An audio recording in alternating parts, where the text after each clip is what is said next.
If you had plans of making an Earthen allied race character early on in the expansion, well, those plans might change, unless you can hit cap level really quick. Yes, there are going to be some requirements here before you can make the Earthen, and one of those requirements is finishing out the campaign and getting to level 80, which essentially means you're going to also need to buy the War Within expansion, of course. I think that one was a given.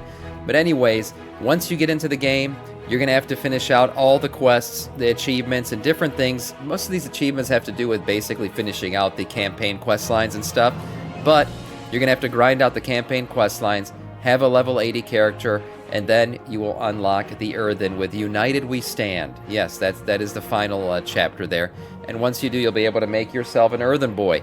Yes, the Stony Boys are here. They are arriving soon. So prepare yourselves for that. The Northrend Cup is now available as well.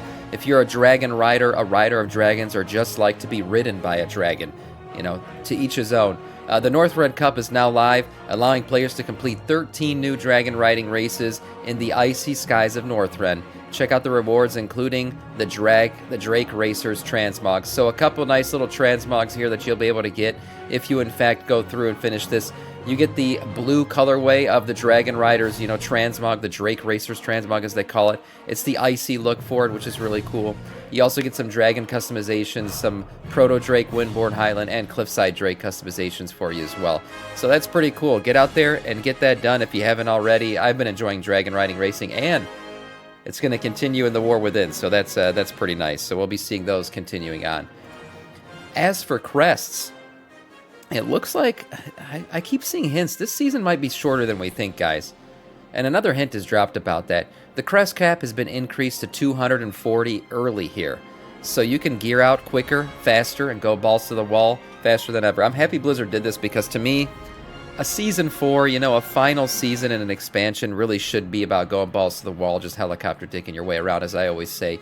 So this will help you do that faster. Yeah, if you're hitting cap, you were worried about the cap getting in your way, well, it's not going to, at least when it comes to your crests. 240 ain't too bad for the early stuff. Yeah, thank God indeed. It's a nice change. Maybe anticipating players switching to Panda Remix, that could also be a thing, yeah.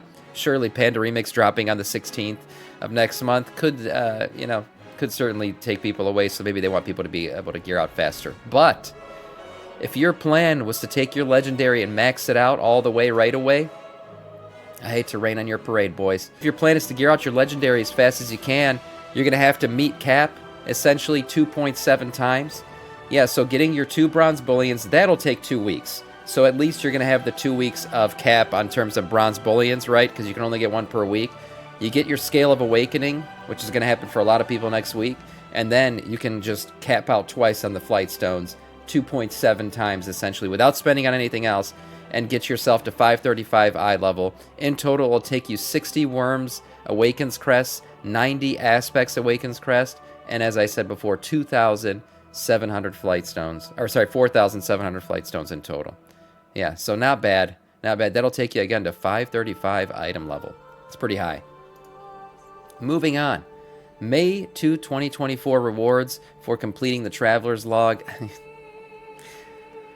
You get butterfly wings. Yeah, if you want to go ahead and get yourself some butterfly wings, there you go. You know, the Traveler's Log has been up and down, and honestly, we've had some really good months where we've gotten like cool mounts and shit at the end of the month, some really cool stuff, and then we've had months where we get butterfly wings. I mean, I don't know what to say anymore about it. What up, Helena? Good morning. You know, if you want butterfly wings, congratulations, your dream is going to come true. Just make sure you fill out your Traveler's Log for the month of May. Yeah.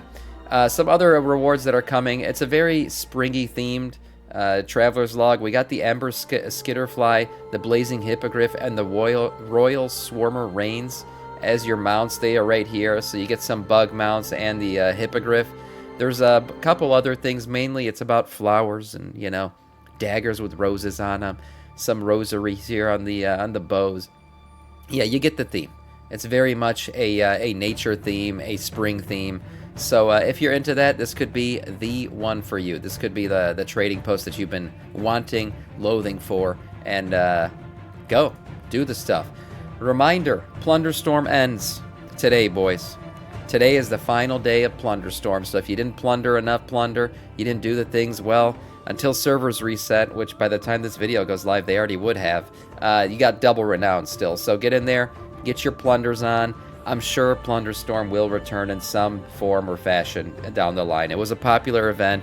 As much as it was controversial, that's a vocal minority. There were people who really loved the event. I didn't play it that much beyond the opening days because, you know, I just wanted to get in, dabble with it. It was a lot of fun. But I do imagine it coming back, whether it's a new map, you know, other ways to get people into the game. I hope they bring it back as a free-to-play because I think it's a great gateway drug into WoW. You know, getting people to earn rewards, and then eventually they'll want to see what those rewards look like, so maybe they'll actually pay for a sub. But there you go. Your final chances to get those rewards is today, April 30th. The first season, at least of Plunderstorm, comes to an end. And last but not least, boys and girls, the first week of Season 4 is in the books. Let's see how the DPS stacked out. Overall damage. Oh my god, where did Sub Titty go? Oh wow. Holy crap, look at Sub Titty Rogue. So if you don't know, Sub Titty was the highest for almost the entirety of Season 3. It looks like we are now in the age of the Hunter.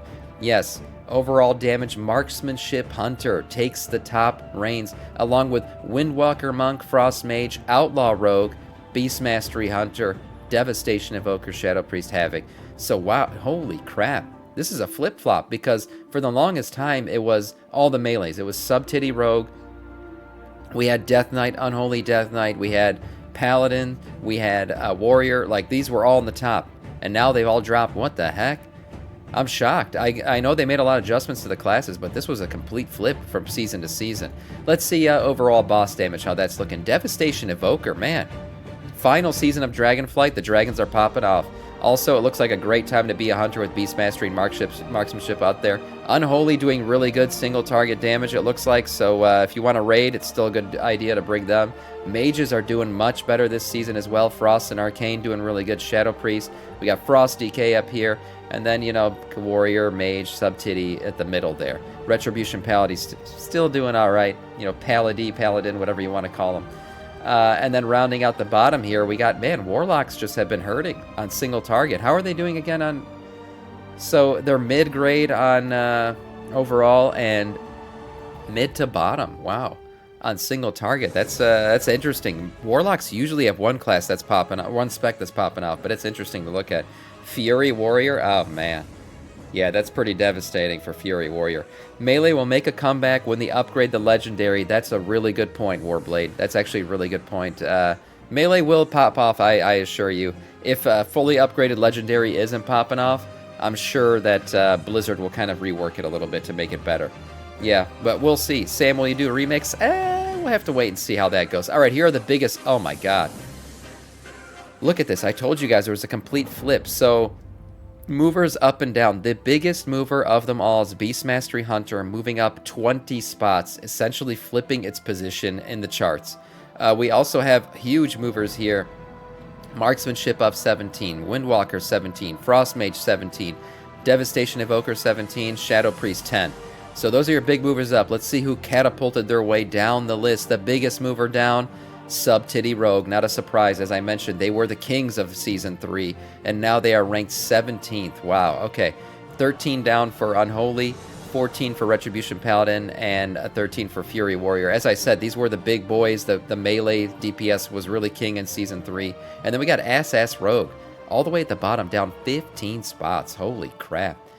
Well, just remember, boys, skill can always outweigh the charts. You know, if you're good at the game, good. If you're not good at the game, get good at the game.